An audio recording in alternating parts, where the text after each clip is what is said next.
Bismillahirrahmanirrahim. Assalamualaikum warahmatullahi wabarakatuh. Innal hamdalillah nahmaduhu wa nasta'inuhu wa nastaghfiruh wa na'udzu billahi min shururi anfusina wa min sayyiati a'malina. May yahdihillahu fala mudilla lahu wa may yudlil fala hadiyalah. Asyhadu an la ilaha illallah wahdahu la syarika lah wa asyhadu anna Muhammadan abduhu wa rasuluhu la nabiyya ba'dah. Allahumma shalli ala Muhammad wa ala ali Muhammad wa ala alihi wa sahbihi ajmain, amma ba'd. Hadirin jamaah salat maghrib dan majelis taklim di Masjid Al-Mubarak yang dimuliakan Allah. Alhamdulillah, segala puji syukur kita panjatkan kehadirat Allah, sehingga atas nikmatnya kita semua masih diberikan kesempatan, masih disibukkan dengan berbagai amal ketaatan. Dari maghrib ke majelis taklim ini, Masya Allah, ini suatu nikmat yang luar biasa. Salawat dan salam semoga terlimpah curahkan kepada qudwatuna, junjungan kita Rasulullah Muhammad sallallahu alaihi wasallam, keluarga, sahabat dan semua pengikutnya. Mudah-mudahan kita semua termasuk di dalamnya. Hadirin rahimakumullah, bulan ini bagi kita bangsa Indonesia pada khususnya tentu adalah bulan spesial. Nah, namun saya pada malam hari ini tidak akan membahas secara khusus bulan spesial itu. Namun saya hubungkan dengan tema kita tentang bagaimana konsep hidup seorang muslim, utamanya di dalam mensyukuri nikmat. Kenapa hal ini penting untuk kita bahas? Karena bagi orang beriman, syukur itu adalah satu hal yang sangat penting. Karena dengan syukurlah dia akan dapat menikmati kebahagiaan yang hakiki, kebahagiaan yang sejati. Betapa banyak orang-orang yang baru bisa bersyukur, baru bisa bahagia ketika nikmat itu mereka pandang, bisa mereka rasakan secara langsung. Dalam hal ini adalah materi. Padahal kalau kita perhatikan di dalam Islam, betapa banyak nikmat-nikmat yang tidak disadari manusia, yang harganya jauh lebih tinggi dibandingkan materi. Nah, sekilas saya bahas tadi kalau kaitannya dengan bulan istimewa ini. Kenapa ini sedikit selintas saya bahas? Karena umumnya di lingkungan kita, di daerah kita banyak sekali yang mengatasnamakan syukuran, mensyukuri nikmat kemerdekaan. Dan bagi seorang muslim yang dia cinta terhadap tanah airnya, dia cinta terhadap bangsanya, atas negeri karunia Allah yang diberikan oleh Allah kepada kita, sudah sepantasnya dia mensyukuri hal itu. Ini sebagai sebuah syukur nikmat. Dan bangsa ini pula atas prakarsa para pemimpin kita terdahulu, para ulama yang menyusun dasar negara ini, di dalam muqaddimah undang-undang dasar yang diakui jelas-jelas disebutkan atas berkat rahmat Allah yang Maha Kuasa, dan didorong keinginan luhur supaya berkehidupan kebangsaan yang bebas. Jelas di situ ada pengakuan bahwa kemerdekaan, bahwa kebebasan yang dimiliki, yang diterima oleh bangsa ini atas berkat rahmat Allah. Ini yang harus kita ingat, ini yang harus kita catat, sehingga kita selaku rakyat, kita selaku generasi penerus bangsa bisa mensyukuri nikmat itu dengan tepat, sebagaimana yang dicita-citakan oleh para pendiri bangsa ini.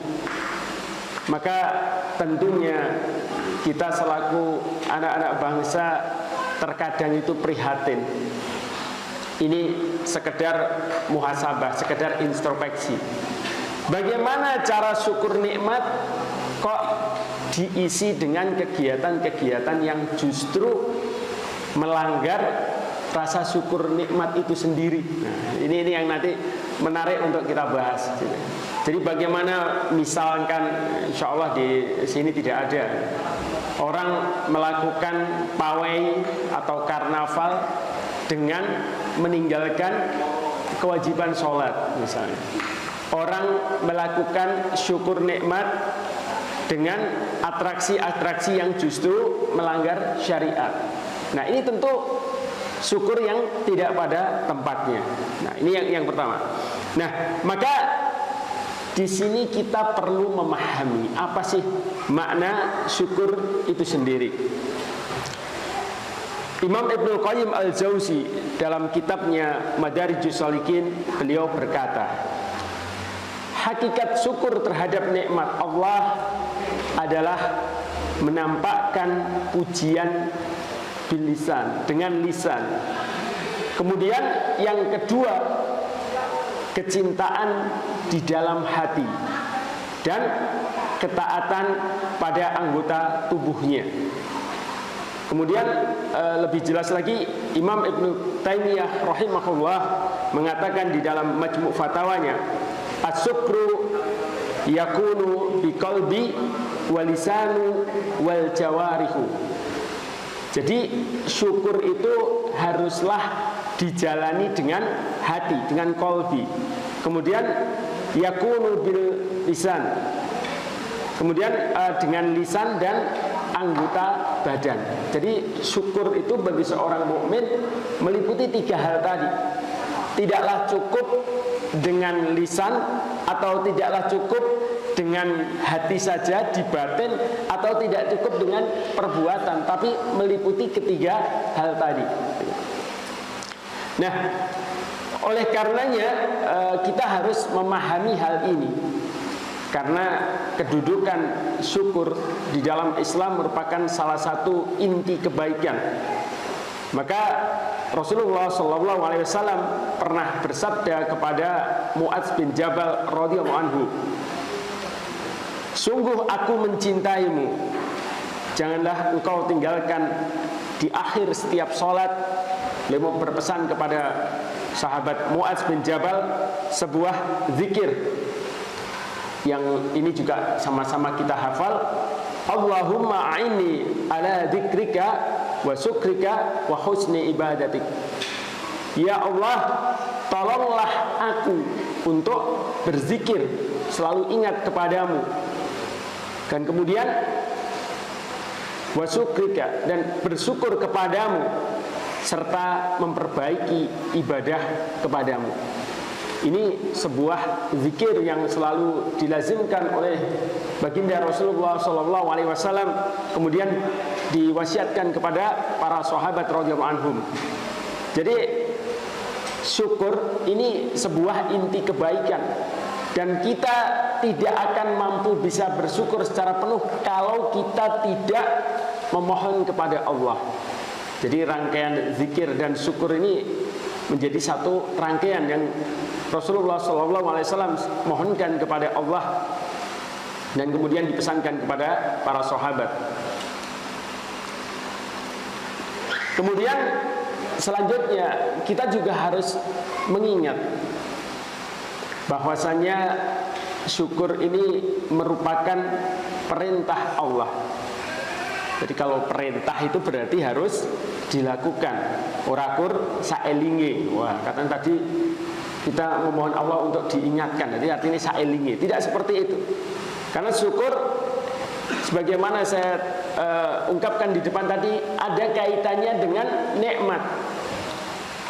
Padahal hadirin rahimakumullah, kalau kita mengingat nikmat-nikmat yang Allah berikan kepada kita, ini luar biasa. Janganlah kita berpikir hal-hal yang rumit, hal-hal yang tinggi, sehingga kadang-kadang pikiran kita kaboten dewi. kita lihat nikmat-nikmat dasar yang melekat pada diri kita saat ini. Nikmat kita bisa berbicara, nikmat kita bisa berjalan, nikmat kita bisa melihat, dan nikmat kita bisa bernafas. Itu nikmat dasar. Dimana kalau nikmat-nikmat ini dicabut, wassalam. Ya mungkin bisa ditonton di IGD di depan sana.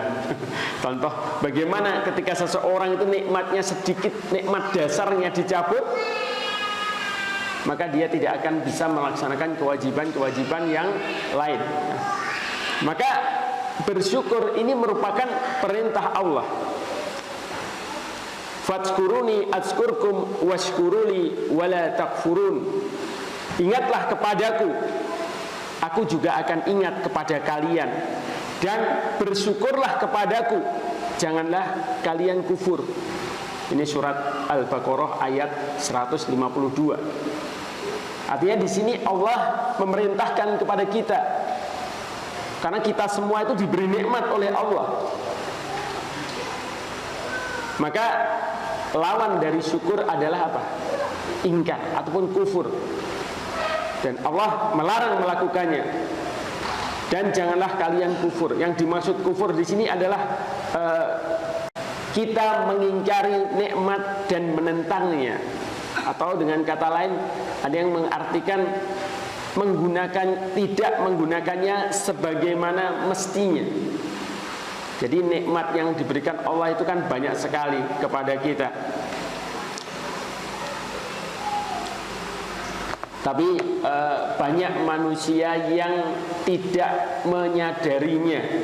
Dia baru menunggu ketika nikmat-nikmat itu besar, sehingga dia merupakan nikmat-nikmat itu yang kecil. Dia baru bersyukur ketika nikmat-nikmat itu tampak, sehingga nikmat-nikmat yang tidak tampak itu jarang dia syukuri. Sebagaimana perkataan Syekhul Islam Ibnu Taimiyah, beliau pernah mengatakan, terkadang, ini bahasa redaksinya saya rubah, terkadang manusia itu jarang menyadari nikmat. Jadi sensitivitas dia terhadap nikmat itu hilang ketika nikmat itu sudah biasa nampak, ketika nikmat itu sudah biasa ada tanpa dia sadari. Kemudian beliau memberikan contoh matahari. Matahari itu kita syukuri atau tidak kita syukuri, setiap hari muncul. Padahal Masya Allah, kita bayangkan ada gerhana matahari, sementara kita butuh baju kita cuci. Wah, itu rane matahari. Atau ketika cuaca mendung, sementara yang petani butuh mepe gabah misalnya, menjemur padi misalnya. Tentu baru terasa nikmat yang sebenarnya tiap hari ada, tetapi jarang sekali kita bersyukur. Atau nikmat yang melekat di dalam diri kita. Sekarang secara normal kita bisa melihat, kita bisa memandang. Tapi naudzubillah, misalnya pulang dari sini tiba-tiba ada sambar moto, serangga itu mengenai mata kita, sehingga kita kelilipan, nggak bisa melihat.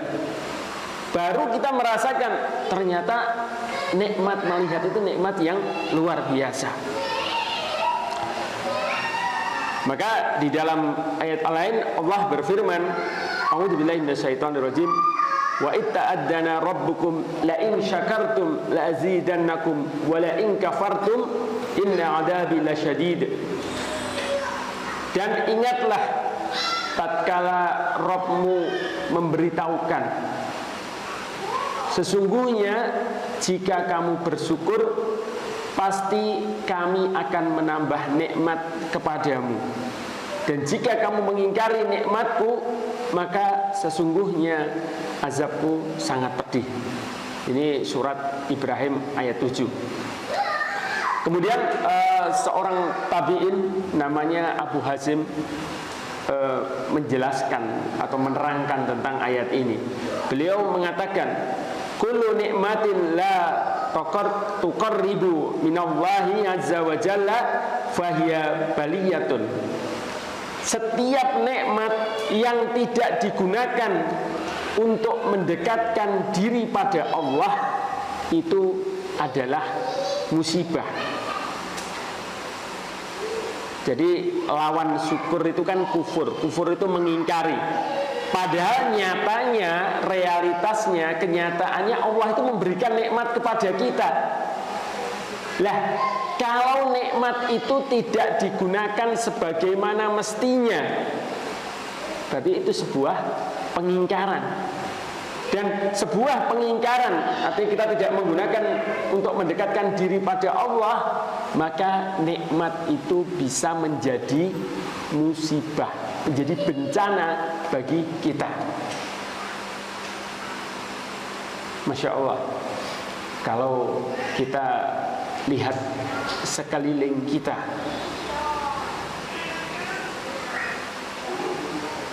kalau dibandingkan zaman dulu itu artinya kesejahteraan atau ekonomi bangsa kita secara umum itu kira-kira lebih sejahtera, lebih makmur mana? Secara dohir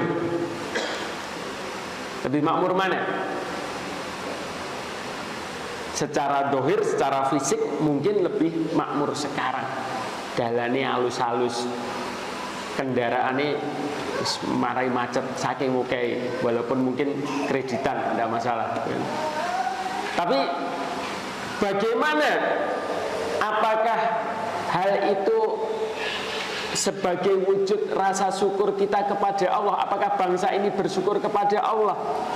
Ataukah malah sebaliknya, berbagai kenikmatan yang ada tadi?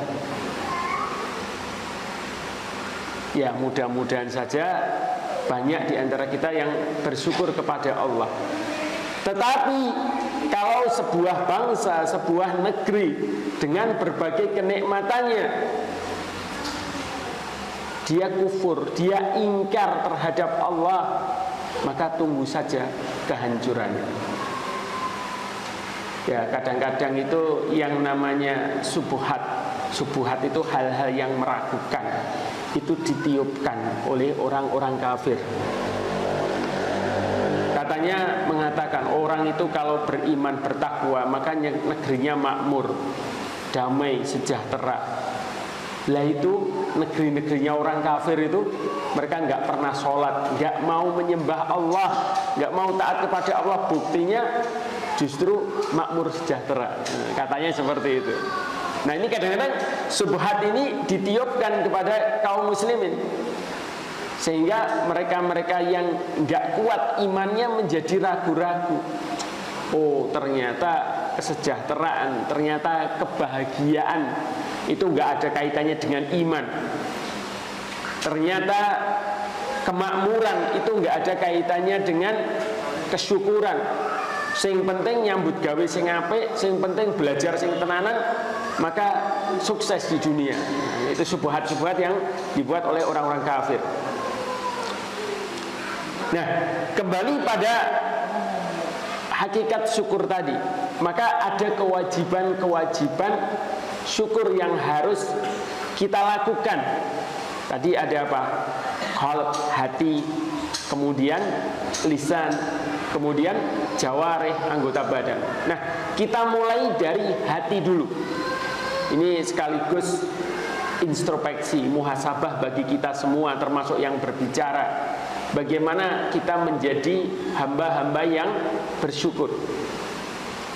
Maka yang pertama adalah tugas hati. Hati mengakui dan meyakini bahwa segala nikmat yang ada semata-mata datangnya dari Allah Ta'ala dan bukan dari selain Allah. Sebagaimana firman Allah di dalam surat An-Nahl ayat 53, wa ma bikum min ni'matin faminallah. Dan apa saja nikmat yang ada pada kamu, wa ma bikum min ni'matin faminallah, maka minallah, dari Allah datangnya. Meskipun bisa jadi kita mendapatkan nikmat itu lewat wasilah perantaraan teman kita. Bisa jadi kita mendapatkan lewat wasilah yayasan lembaga kita. Bisa jadi kita melalui jual beli. Bisa jadi kita lewat perdagangan, bekerja dan lain sebagainya. Namun hakikatnya apa yang kita sebutkan tadi semua hanyalah wasilah, perantaraan. Ini yang perlu kita pahami supaya kita ini nggak salah langkah. Ini masalah keyakinan. Terkadang misalnya bagi saudara-saudara kita yang berbisnis atau di dalam perdagangan, yang namanya bisnis, yang namanya perdagangan selalu saja ada untung dan rugi. Ada orang-orang yang mempelajari teknik-teknik bisnis. Ada yang niru bisnis temannya atau belajar sama mentornya, sama gurunya. Pelak 100% bodoh. Tetapi ternyata hasilnya beda. Karena yang namanya rezeki itu memang sudah ada jatahnya masing-masing. Metode boleh sama, tetapi rezeki tidak bisa di copy paste. Rezeki nggak bisa hasilnya sama, karena jatah masing-masing orang berbeda-beda. Sehingga seseorang apabila dia sukses, apabila dia berhasil, maka harusnya menyandarkan bahwa nikmat tadi, bahwa keberhasilan tadi minallah, datangnya dari Allah. Bukan karena hebatnya dia, bukan karena pintarnya dia. Karena betapa banyak orang yang lebih pintar juga nggak berhasil. Ini yang harus menjadikan catatan bagi kita semua. Jadi apapun kesuksesan kita, entah itu di dalam pendidikan, entah itu di dalam ekonomi ataupun yang lain, itu semata-mata minallah, karena Allah.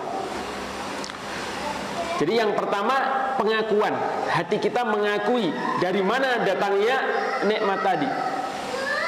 Kemudian yang kedua, hati kita mencintai zat yang telah memberikan semua nikmat itu kepada kita. Artinya kita mencintai Allah yang memberikan semua itu kepada kita. Tidak cukup hanya pengakuan lantas tidak menimbulkan kecintaan. Jadi pengakuan kemudian kecintaan. Itu yang kedua. Yang ketiga, bagaimana hati kita meniatkan untuk menggunakan nikmat itu di jalan Allah. Bagaimana menggunakan nikmat tadi untuk ketaatan di jalan Allah. Itu yang ketiga. Jadi yang pertama apa? Mengakui, pengakuan. Kemudian yang kedua, mencintai si pemberi, yakni mencintai Allah. Kemudian yang ketiga, meniatkan di dalam hati kita untuk menggunakan semua nikmat tadi di dalam ketaatan kepada Allah. Ini tugasnya hati.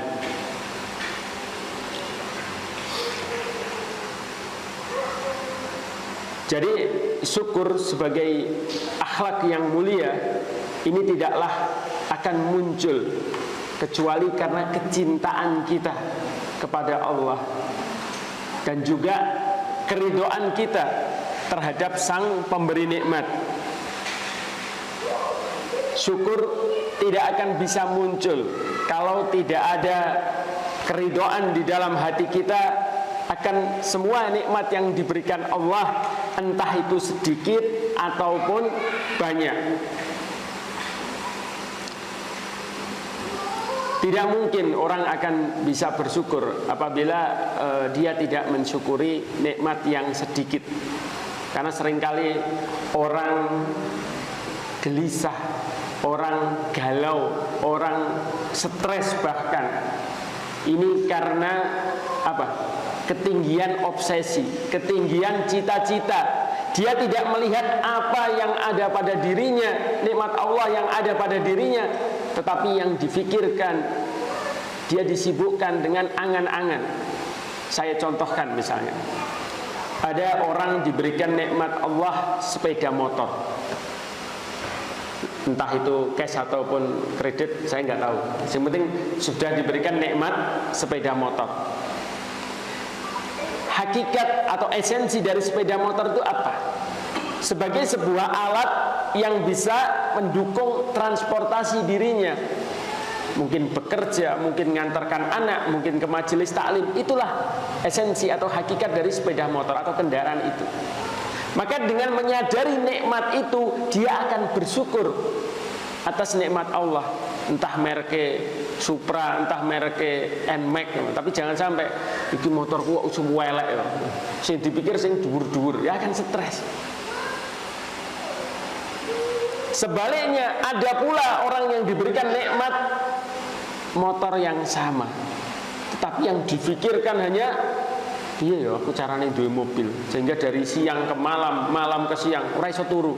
Karena yang difikirkan adalah sesuatu yang tidak ada pada dirinya. Gitu. Jadi keridhaan di sini sangat penting. Bagaimana hati kita ridho terhadap apa yang sudah Allah berikan kepada kita. Orang yang mendapatkan penghasilan yang sedikit, hasil panen yang minim, atau pendapatan yang pas-pasan, ini kekurangan-kekurangan ini kalau kita bersyukur, Masya Allah. Kalau orang diberi banyak, diberi lebih, bersyukur itu biasa. Tapi kalau diberikan minimalis, misalnya kita hasil panennya tidak begitu menggembirakan, sing petani, pedagang hasilnya juga sepi, gaji gak muda-muda, dikei anak lemot. Ini mungkin kita mengeluh kalau seperti itu, padahal itu semua nikmat. Maka beberapa waktu yang lalu saya itu pernah membaca sebuah status. Ini bagus ini, tapi ini kaitannya dengan syukur. Semisal kita di dalam rumah tangga, mohon maaf yang belum nikah ya, istri kita cerewet, mungkin kurang cantik dalam bayangan kita, atau yang lain-lain sebuah kekurangan. Tetapi kita tidak menyadari nikmat tadi, bahwa kita itu sudah mempunyai pasangan hidup. Bisa jadi yang kamu keluhkan kepada Allah itu diinginkan, diangankan oleh para jomblo di luar sana yang belum dapat jodoh. Kita memiliki anak, memiliki keturunan, mungkin dipandang kurang ganteng, kurang cantik. Tetapi bisa jadi anak yang kita miliki, nikmat yang kita miliki itu menjadi angan-angan, diirikan orang di luar sana yang tidak memiliki keturunan. Begitu juga rumah kita, kediaman kita. Bisa jadi sekarang kita mungkin ngontrak, mungkin rumah kita pas-pasan, sangat sederhana sekali. Tetapi bisa jadi kediaman yang Allah berikan kepada kita saat ini, itulah dirindukan orang-orang yang keleleran di jalan-jalan. Inilah yang harus kita sadari. Jadi nikmat itu tidak harus sesuatu yang besar, tidak harus sesuatu yang melimpah. Sekecil apapun nikmat yang diberikan Allah kepada kita, tadi la in sakartum la azidannakum wa la in kafartum in adzabi lasyadid. Harus kita syukuri sehingga Allah akan menambah kenikmatan tadi. Kemudian yang kedua, tadi setelah lisan, nikmat itu, syukur itu juga harus diwujudkan di dalam lisan. Adapun tugas lisan adalah memuji dan menyanjung zat yang telah memberikan nikmat tersebut kepada kita. Maka Imam Hasan Al-Basri rahimahullah berkata, tidaklah ada seseorang yang melihat nikmat yang Allah berikan kepadanya lalu ia mengucapkan alhamdulillahilladzi bi ni'matihi tatimmus shalihat, segala puji bagi Allah yang dengan kenikmatannya kebaikan-kebaikan menjadi sempurna, kecuali Allah akan mencukupinya dan menambah untuknya kenikmatan. Masya Allah.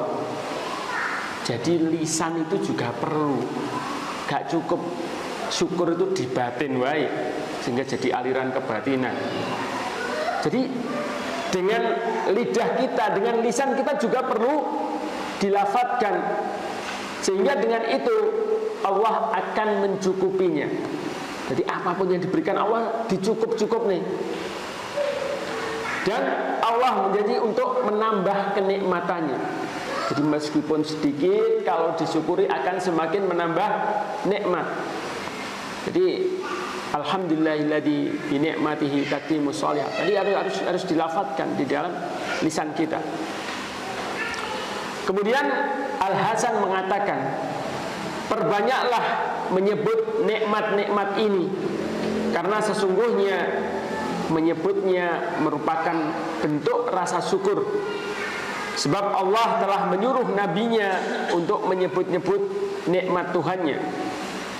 Allah Subhanahu wa taala berfirman, "Wa amma bi ni'mati rabbika fahaddits." Dan terhadap nikmat Tuhanmu maka hendaklah engkau menyebut-nyebutnya dengan bersyukur. Jadi menyebut nikmat ini bukan dalam rangka pamer, tetapi dalam tahadud bin nikmat, dalam rangka mensyiarkan sebagai bukti kita bersyukur kepada Allah atas nikmat yang Allah berikan. Kemudian seorang tabi'in yang lain, Abu Hazim, berkata, siapa saja yang bersyukur dengan lisannya namun tidak bersyukur dengan anggota badan yang lain-lain, itu seperti seseorang yang mengenakan pakaian. Ia ambil ujung pakaian saja, namun ia tidak kenakan seluruhnya sehingga auratnya terlihat. Pakaian tersebut tidak ada manfaatnya untuk melindungi dirinya dari panas dan dingin. Ini kata Abu Hazim, seorang tabi'in. Artinya setelah tadi kita dengan qalb, dengan hati, kemudian dengan lisan, maka itu tidaklah cukup apabila tidak diikuti dengan jawarih atau anggota badan. Nah, maka bagaimana bersyukur dengan anggota badan ini? Ada sebuah riwayat, seorang laki-laki berkata kepada Abu Hazim. Abu Hazim ini seorang tabi'in di Madinah. Apa bentuk syukur kedua mata, wahai Abu Hazim? Abu Hazim menjawab, apabila engkau melihat kebaikan, engkau membukanya, dan apabila engkau melihat keburukan, engkau menutupnya. Jadi syukurnya mata menurut Abu Hazim ini, jika kita melihat kebaikan, kita membukanya, dan apabila kita melihat keburukan, engkau menutupnya.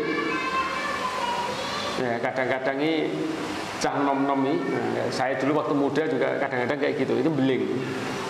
Kadang ada pandangan yang diharamkan bagi kita, tidak diperbolehkan, tetapi tanpa disengaja melihat, wah katanya pandangan pertama itu nggak apa-apa Ustaz, tapi matanya nggak ditutup, pandangan pertama terus. ini biasanya anak-anak muda gitu. Jadi jangan seperti itu. Artinya sebagaimana Abu Hazim tadi, ketika ada kebaikan dia melihat, membuka matanya untuk melihat nikmat Allah tadi. Tapi apabila keburukan dia segera tutup. Ini bentuk syukurnya mata. Kemudian lelaki itu bertanya lagi, apa bentuk syukur kedua telinga, wahai Abu Hazim? Kemudian Abu Hazim menjawab, apabila engkau mendengar kebaikan, engkau menyimaknya, dan apabila engkau mendengar keburukan, engkau menolaknya. Jadi apabila kita mendengar kebaikan, kita mendengarkannya, menyimaknya. Sebaliknya jika ada keburukan, kita menutupnya. Sekarang itu Masya Allah, yang namanya ghibah itu tidak harus jalur kopi darat. Ghibah sekarang bisa juga lewat medsos, hibah berjamaah, entah lewat grup WA, entah lewat Facebook atau yang lain. Ini juga berbahaya. Jadi bagaimana kita tidak perlu kadang-kadang untuk nimbrung hal-hal yang tidak ada manfaatnya. Bukan menambah kebaikan, tapi malah semakin memperburuk keadaan. Ini harus kita jauhi dengan zaman fitnah seperti ini. Kemudian lelaki itu kembali bertanya, apa bentuk syukur kedua tangan, wahai Abu Hazim? Ia menjawab, jangan engkau gunakan ia untuk mengambil barang yang bukan haknya, dan penuhilah hak Allah yang ada pada keduanya. Laki itu bertanya lagi, lalu bagaimana syukur perut? Ini kuabeh ditekokne. Ia menjawab, dengan mengisi ruang di bawahnya dengan makanan dan ruang di atasnya dengan ilmu. Nah, ini yang perlu kita perhatikan. Jadi perut itu jangan diisi penuh dengan makanan, sehingga untuk tolabul ilm jadi ngantuk. Nah, ini harus kita waspadai. Saya nggak tahu ini ada piringnya nggak di sini. Nanti kalau kebanyakan makanan malah jadi ngantuk, ilmunya nggak masuk. Nah, maka nasihat Abu Hazim, salah satu wujud syukurnya perut. Jadi jangan diisi makanan semua. Ini artinya harus diisi dengan ilmu dan seterusnya. Ini pertanyaannya banyak. Semua ditanyakan oleh penanya ini terhadap tabi'in ini. Intinya adalah bagaimana hak anggota badan ini bisa kita maksimalkan sebagai bentuk rasa syukur sesuai dengan yang Allah perintahkan, ketaatan-ketaatan di dalamnya. Kemudian yang harus kita pahami pula bahwasanya syukur ini merupakan sifat para nabi. Jadi syukur ini dicontohkan oleh para nabi, mulai dari Nabi Nuh alaihissalam sampai Rasulullah SAW. Ada banyak contoh di dalam Al-Quran bagaimana syukurnya para nabi. Sesungguhnya para nabi dan rasul alaihissalam adalah manusia pilihan Rabb semesta alam yang dijadikan suri tauladan bagi umatnya. Salah satu sifat yang menonjol pada mereka adalah senantiasa bersyukur terhadap nikmat yang telah Allah limpahkan kepada mereka. Allah telah menceritakan banyak keutamaan mereka di dalam Al-Quran. Misalnya di dalam Al-Quran surat Al-Isra ayat 3, innahu kana abdan syakura. Sesungguhnya dia adalah hamba Allah yang banyak bersyukur. Ini untuk menyanjung Nabi Nuh alaihissalam. Kemudian Nabi Sulaiman alaihissalam ini juga mendapatkan nikmat. Hada min fadli Rabbi liyabluwani ashkuru am akfuru wa man syakara fa innama yaskuru di nafsihi wa man kafara fa inna rabbi ghaniyyun karim.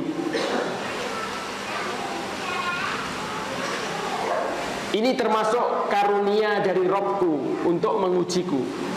Apakah aku bersyukur ataukah mengingkari nikmatnya? Dan barang siapa yang bersyukur, maka sesungguhnya dia bersyukur untuk kebaikan dirinya sendiri. Dan barang siapa yang ingkar, maka sesungguhnya Rabbku maha kaya lagi maha mulia. Ini syukurnya Nabi Sulaiman alaihissalam. Kemudian ada satu kisah lagi tentang Nabi Ayub alaihissalam. Masya Allah, kalau tadi Nabi Sulaiman, Nabi Nuh dengan nikmatnya yang banyak kita ketahui. Tapi bagaimana kita berkaca kepada Nabi Ayub alaihissalam? Nabi Ayub itu pada usia 70 tahun beliau ditimpa berbagai penyakit dan kemiskinan. Masya Allah, sampai istri-istrinya ada yang meninggalkan beliau. Salah satu istrinya bertanya, sebagaimana dijelaskan di dalam beberapa kitab tafsir, wahai Ayub, kenapa kamu kok masih sabar dan bersyukur kepada Rabbmu? Kemudian Nabi Ayub alaihissalam menjawab, Allah telah memberikan nikmat yang banyak kepadaku selama 70 tahun. Artinya sebelum dia diberikan sakit, sebelum dia diberikan kemiskinan, Allah telah memberikan nikmat yang banyak. Lantas apa salahku jika aku sekarang bersyukur atas nikmat yang telah diberikan Allah di sisa umurku ini? Kan ini baru diuji sekarang. Dulu-dulu kan sudah banyak nikmatnya. Ini pula saya beberapa kali diberikan nasihat oleh beberapa orang tua, itu kadang gitu. Jadi ketika menjenguk orang yang sakit, ada orang tua yang sakit, itu diberi nasihat. Sekarang misalnya usianya 80 tahun, dia hanya berbaring, nggak bisa apa-apa. Loh, dulu kan sudah 80 tahun, sebelumnya itu nikmatnya sudah banyak. Sekarang saatnya istirahat. Jadi kalau kita berkaca seperti itu, kita akan bisa mensyukuri. Ternyata ujian yang diberikan Allah itu hanya kecil sekali dibandingkan nikmat yang telah diberikan Allah. Sayangnya kita, kebanyakan manusia ini hanya melihat ujian tadi, tidak melihat nikmat yang besar tadi. Kemudian baginda Rasulullah SAW ini juga memberikan contoh bagaimana bersyukur itu. Bukhari Muslim menceritakan dalam kitab sahihnya bahwa Nabi SAW bangun sholat malam hingga kedua kaki beliau bengkak. Lalu istri beliau Aisyah radhiyallahu anha bertanya, "Mengapa Anda melakukan ini? Padahal Allah telah mengampuni dosa-dosa yang Anda yang dulu maupun yang akan datang." Kemudian beliau sallallahu alaihi wasallam menjawab, "Afala akunu abdan syakura?" Tidak pantaskah jika aku menjadi hamba yang bersyukur? Masya Allah. Kita ini yang sholat malam aja masih bolong-bolong, yang amal kita belum apa-apa. Melihat teladan kita Rasulullah SAW, Masya Allah, pantas kita untuk malu. Beliau manusia yang mulia, yang sudah diampuni dosa-dosanya, yang amalnya tidak tertanding, beliau masih bersyukur kepada Rabb-Nya. Apalah kita yang dosanya mungkin lebih banyak dibandingkan amalnya, lebih pantas untuk bersyukur kepada Allah dengan ketaatan kepadanya. Nah, kemudian ada resep praktis. Sudah Isya ya? Sudah? Masya Allah. Ini ada resep-resepnya sebenarnya, tapi insya Allah nanti disambung di bulan depan aja sudah. Baik, hadirin jamaah sholat maghrib dan jamaah taklim Masjid Al-Mubarak yang dimuliakan Allah. Demikian yang dapat saya sampaikan pada majelis kita kali ini. Mudah-mudahan kita semua diberikan keberkahan oleh Allah dan mampu menjadi hamba-hambanya yang selalu berzikir, ingat kepadanya dan mensyukuri segala nikmat yang diberikan Allah kepada kita. Demikian akhirul kalam, billahi taufiq wal hidayah. Assalamualaikum warahmatullahi wabarakatuh.